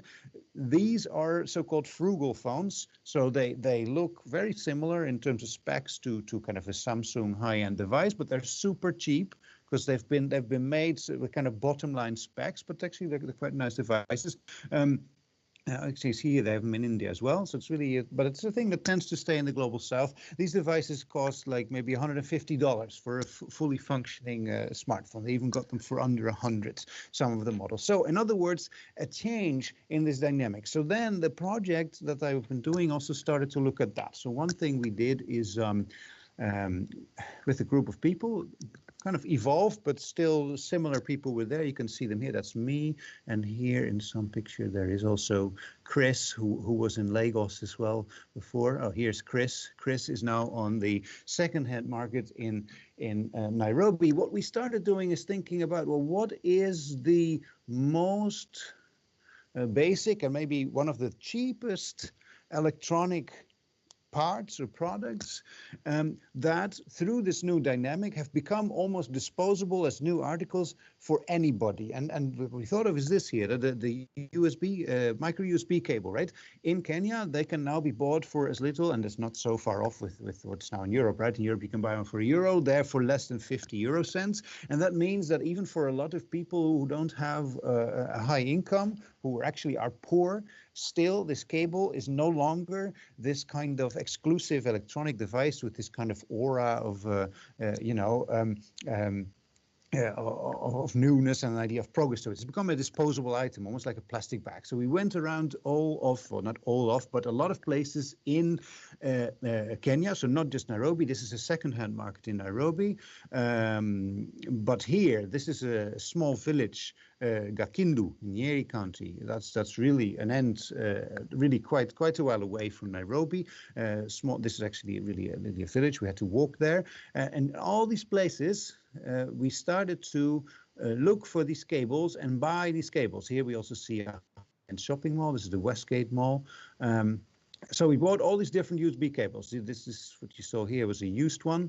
It's a really old used one from the second-hand market. This is a new one, but a kind of, a cheap one, so to say. And this one was quite interesting. At the Westgate Mall, which is a high-end mall, this is where this terrorist attack happened in 2013.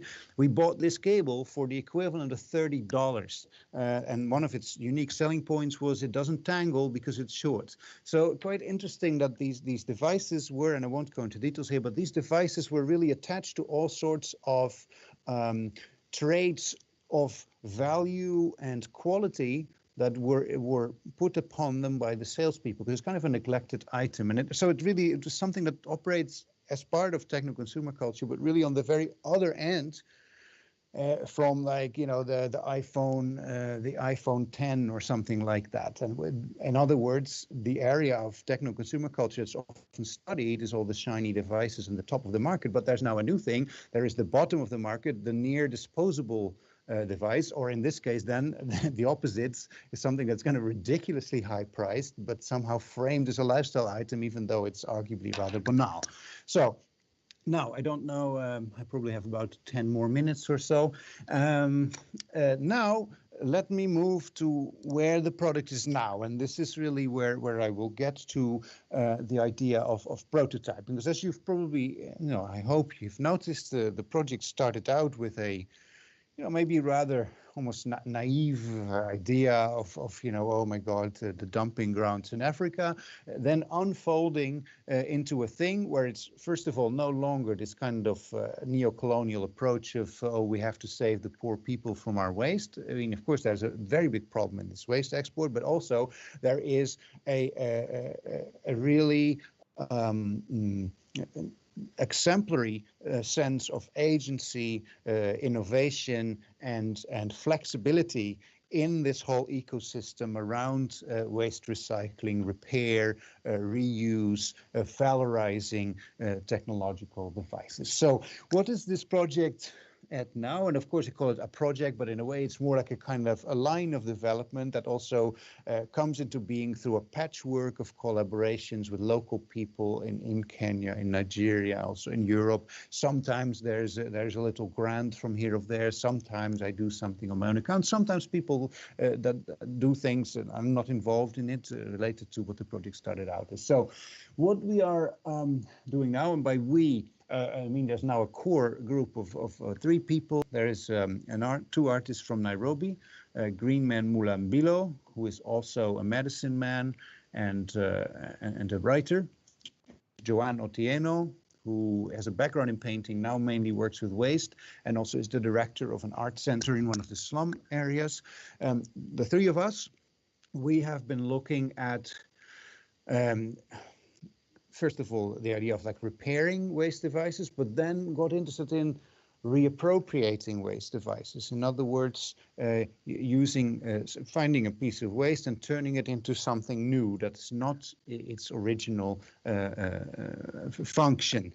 And we started to think like, this is actually really interesting, because rather than the kind of passive European style consumption, we buy an iPhone and we do with the iPhone what Apple wanted us to do with it.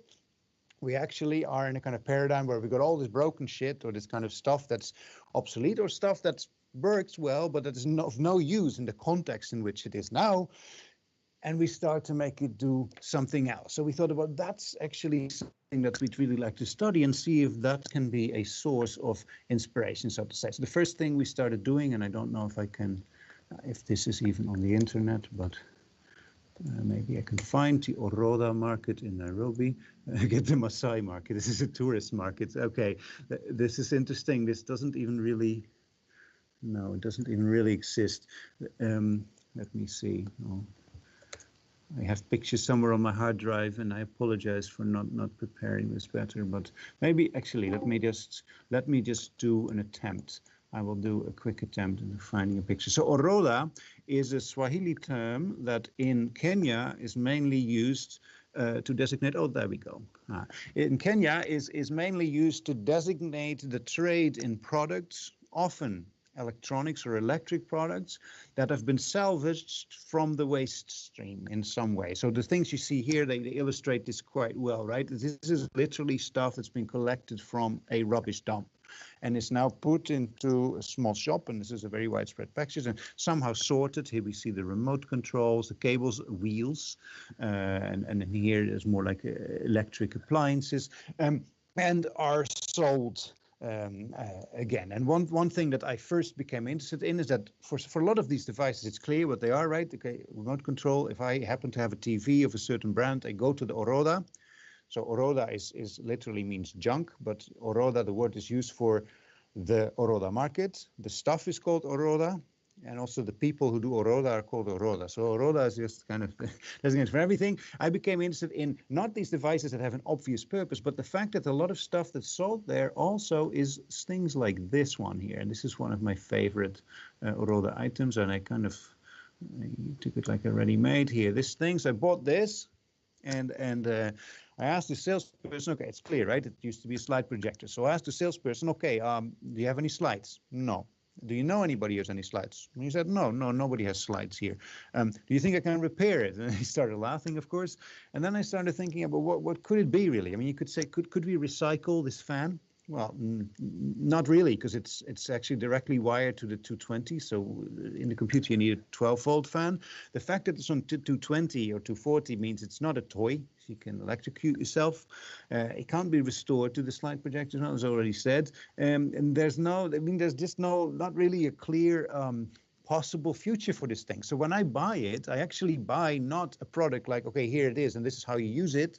I actually buy a kind of a part mystery. I buy an assignment. This thing is kind of, now it's up to me to make something out of this. And I thought that's quite fascinating. And of course, this is just more kind of a conceptual thing, but then we organized, and now we're getting to where I want to end up slowly.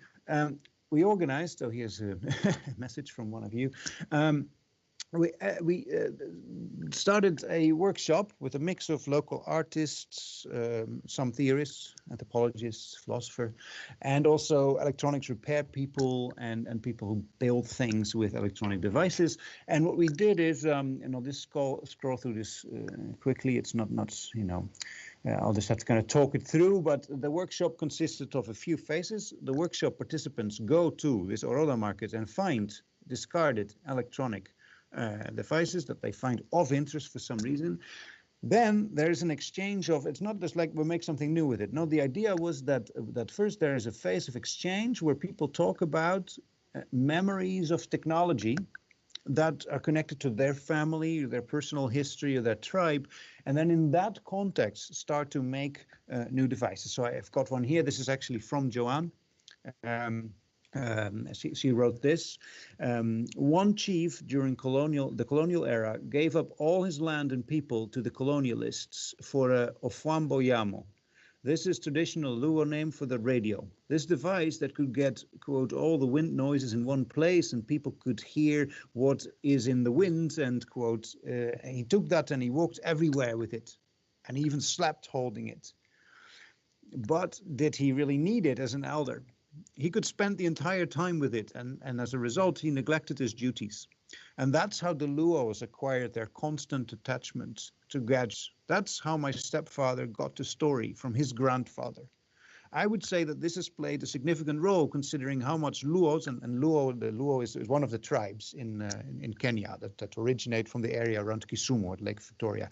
How most of the Luos who live in urban areas end up living in the informal sectors where they have huge and lots of electronic devices, and even end up with illegal power connections, all in the name of holding up the pride. The question remains, what do we really need? So this is very interesting. This is really an approach to there is actually a myth that is passed through her family about the use of, and this is actually quite a common thing, that some people have like these massive loudspeakers in the slum areas, and a lot of Luos live in Nairobi and in formal settlements at the moment. So there is this kind of thing, like, why do the Luos have this? And there's kind of a myth about this radio and this chief who actually exchanged the radio for land with the settlers. So in this kind of context of exchange of stories, then this reappropriation started taking place, and this was important, because the thing was not about just, we're going to make useful things which we can then sell. I mean, that's the kind of cliche thing that we're all after in a way, but the idea was more like to make and this is what we started calling it, to make prototypes for an alternate technological view on the world that is not rooted in a kind of globalized, universalized technological paradigm where everybody uses the same. One example is Uber, right? It's all based on this map from above.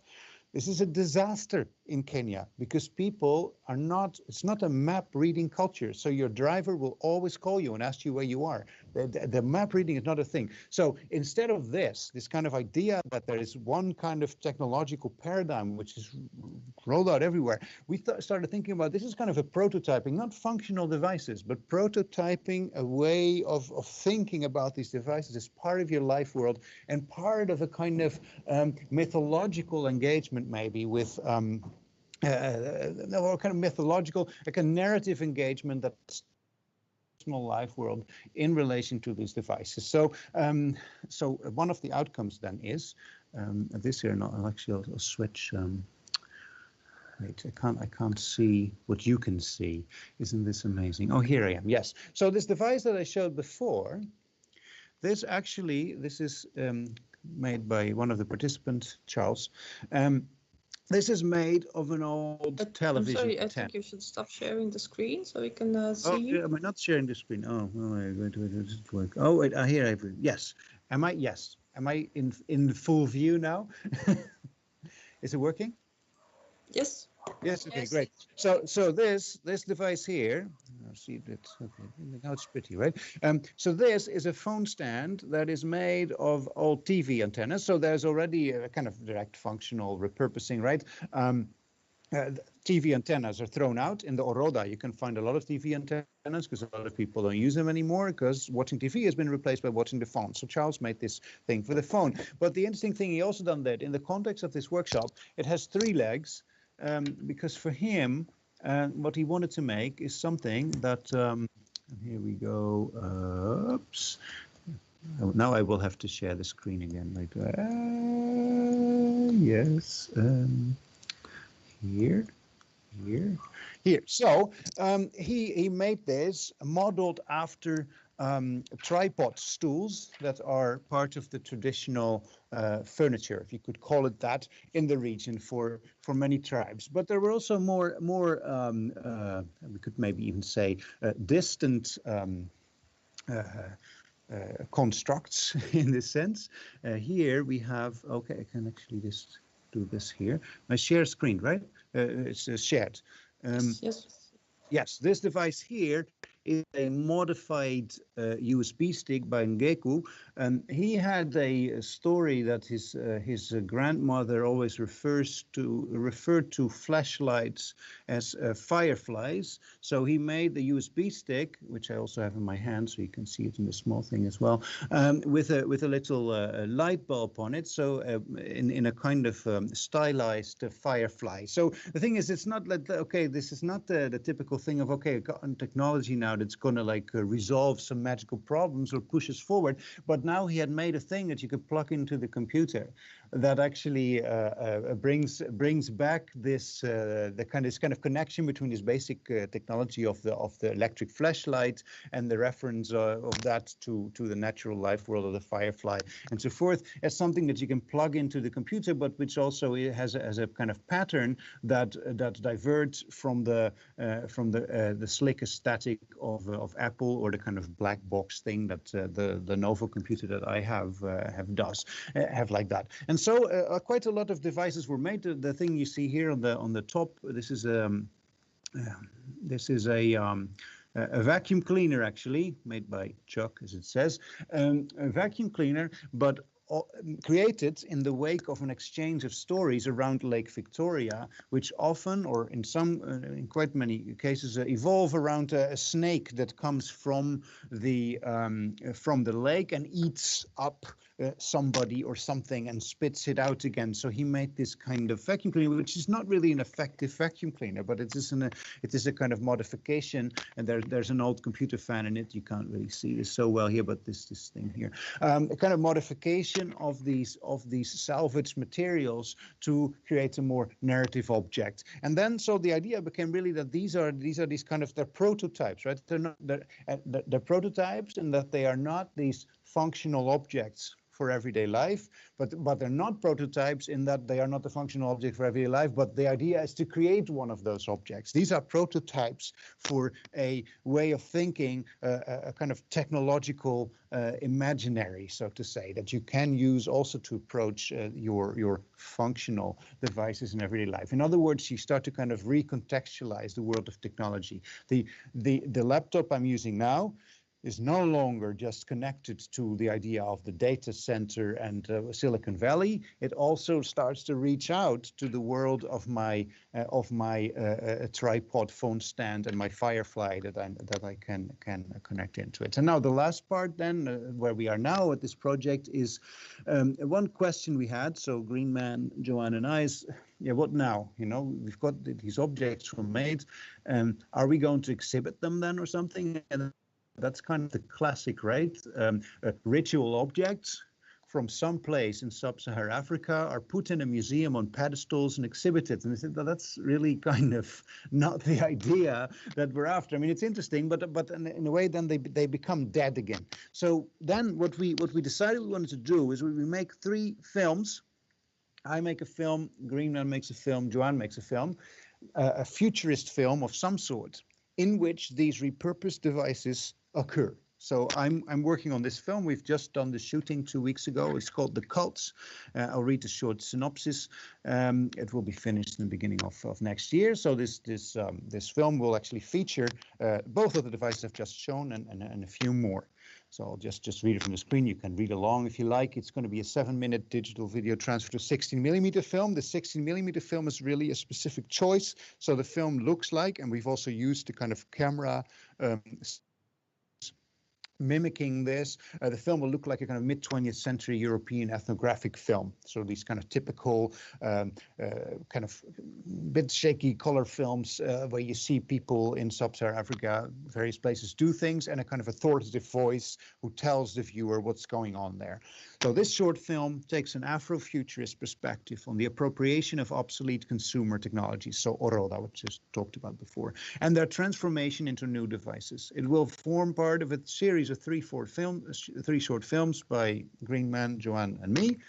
The Cults imagines an alternate technological culture that takes its starting point from East African stories, myths, and practices. In order to challenge the standardized technological narratives of globalized consumer culture, the film reworks a 1930s ethnographic text by a British colonial administrator on the early 20th century Mumbo cult, an anti-colonial religious movement in which a snake features very prominently. Taking fragments of this colonial text out of context and thus reversing its meaning, it is used to critique neo-colonial resource harvesting. Another part of the text is reclaimed by the main protagonist, a woman in sci-fi attire made of kitenge fabric. Kitenge is the African wax pattern fabric, which in East Africa is called kitenge, who narrates the origin story of the Mumbo cult directly to the viewers while handling a novel electrical device. And that's actually this vacuum cleaner I just showed. So I'll quickly go through this. I'm a little bit out of time, I realize. On a dump site, a white man, that's me, in a dirty dark jumpsuit digs through the garbage with his hands. And then we hear this voiceover, which is a snippet of this text from the 1930s, a text that talks about the Mumbo cult, but in this case, and talks about me, as was expected from a retrogressive religion, which not only encouraged, but ordained idleness and uncleanliness. It was not long before its adherents, having nothing to do or think about, began to indulge in practices which the normal people held in abhorrence, spoken by the voice of an Amazon Alexa device. And then there is a second scene in which a woman dressed in a flight suit made of kitenge with golden boots, I'll show you some pictures in a sec, walks through the garbage dump She looks powerful and untouched. In the area she's walking, only garbage of all sorts can be seen. And she goes not into a hut, actually, we changed that. But the main thing is that she has this kind of sci-fi suit and is handling one of those devices, this vacuum cleaner. And then inside this kind of white sci-fi place, there's all these other devices. And the following part of this colonial text is narrated. It's the actual myth of Mumbo, which I'll read in a moment. But we translated the text back to Doluo. So this is the language of the Luo tribe. This text, this English text, is kind of translated into English, of course. And the typical thing of the ethnographic film is that we have a voiceover that talks about the people you see. But in this case, in the middle of the film, it reverses, and the protagonist herself speaks directly into the camera in her own language and the language of this myth. In 1918, there lived a man called Onyango Dunde of the Asaye clan. One evening, as he sat in his hut, a gigantic snake appeared and swallowed him up. And then we see a close-up of the mouth of this vacuum cleaner. Almost immediately afterwards, it vomited Onyango back into his hut, unscathed but rather shaken. And then we see the vacuum cleaner emptied out. Indeed, it appears that this was just the snake's method of drawing attention to the fact that it wished to speak with him, which it proceeded at once to do. It spoke more or less as follows.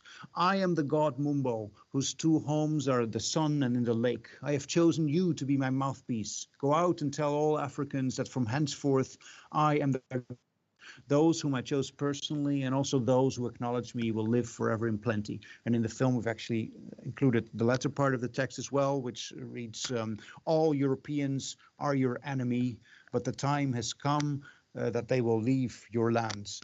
And then the thing switches back to where I place the Amazon Alexa on a plinth, and then you hear the part of the text that talks about Mumbo worship, but in a typical colonial fashion. Now it's applied to the Amazon Alexa device, which is this device here. And it reads, the altar post mentioned in the report, and which is now in the museum, appears to be an unmistakable phallus. I am prepared to believe that this appearance is produced unconsciously and without sexual significance, but I consider it more than probable that the lodges in their present-day domestic capacity are the unconscious relics of phallic cults and the practices handed down from unremembered antiquity. I mean, this classic colonial theory, like pseudo theory, of course, right? In other words, the guy saw something. He says, okay, no, people say it has nothing to do with phallus, but he says, yeah, but it must be some subconscious like thing, you know, it must be a phallic cult because the African is a kind of base human who must be sexualizing everything. It's a complete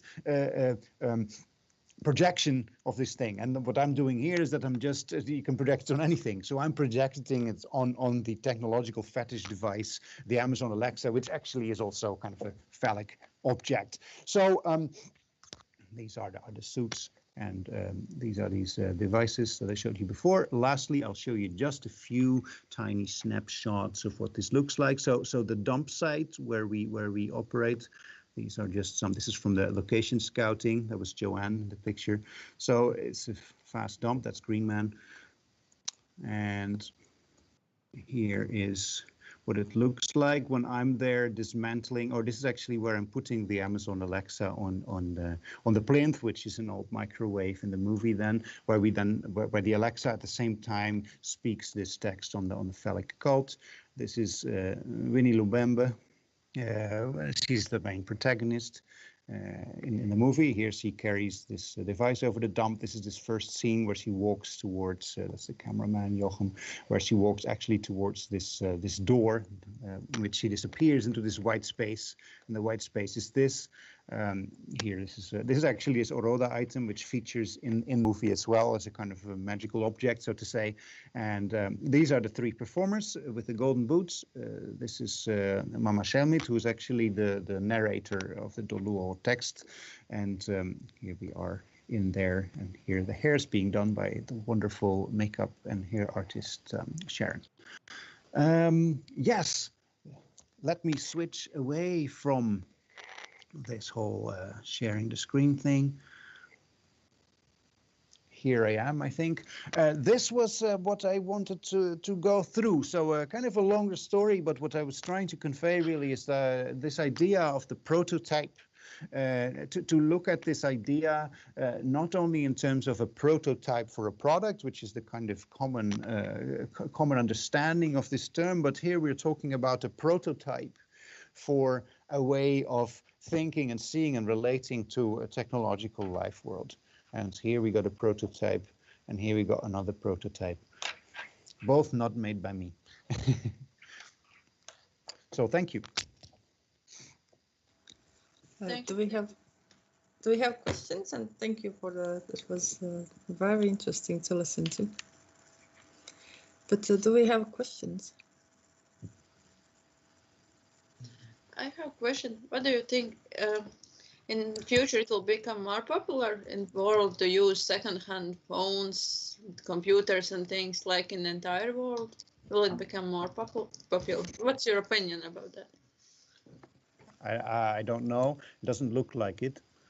That's I sad. mean, but there's of course different stories, right? I mean, there's of course the idea of, okay, using second-hand devices is good because it prevents waste, etc. But with this project, I mean, while I absolutely concur with that, the project that I'm talking about now is actually looking more at issues of alienation. In other words, using second-hand products, as we do here, can also, or modifying technological devices, can also be a way to de-alienate them, to actually bring them to your own life world, your world of imagination. So that's another issue than the kind of idea of, okay, preventing waste.